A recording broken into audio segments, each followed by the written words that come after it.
हामी सोच्छौँ केही मानिसहरू भाग्यमानी हुन्छन्, केही जन्मजात महान हुन्छन्। तर वैदिक दर्शन भन्छ महानता जन्मिँदैन, महानता त कडा परिश्रमद्वारा बनाइन्छ। उत्थानेन मृतं लब्धम्, उत्थानेन सुराहताः, उत्थानेन महेन्द्रेण श्रेष्ठं प्राप्तं दिवौह च। प्रयासद्वारा देवताहरूले अमृत प्राप्त गरे, प्रयासद्वारा नै असुरहरूको विनाश भयो र निरन्तर प्रयासकै कारण इन्द्रले स्वर्ग र पृथ्वीमा श्रेष्ठ स्थान पाए। यस श्लोकको मूल शब्द हो उत्थान। उत्थान भन्नाले बिहान जर्याकजुरुक उठ्ने मात्र होइन, कठिन परिस्थितिमा पनि कर्म गर्न उठ्नु हो। देवताहरूले समुद्र मन्थन गर्दा सहज थियो त? विष आयो, पीडा आयो, तर प्रयास रोकिएन। अन्ततः अमृत प्राप्त भयो।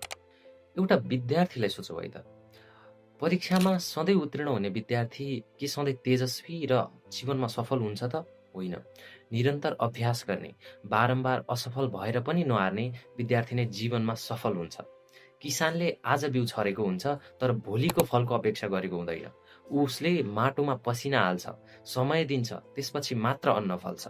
यस श्लोकले बाहिर युद्ध मात्र नभएर भित्री युद्धलाई पनि दर्शाएको छ। क्रोध, डर, आलस्य यी सबै असुर हुन् र तिनलाई जित्ने अस्त्र हो निरन्तर प्रयास। आज पनि इन्द्र बन्न स्वर्ग जानु पर्दैन। आफ्नो जीवनमा अनुशासन, कर्म र धैर्य ल्याउन सके त्यही नै स्वर्ग हो। ऋक तत्त्व सम्झाउँछ, भाग्यको प्रतीक्षा नगर्नुहोस्, उत्थान गर्नुहोस्, किनकि अमृत पनि प्रयासपछि मात्र मिल्छ। बम शङ्कर।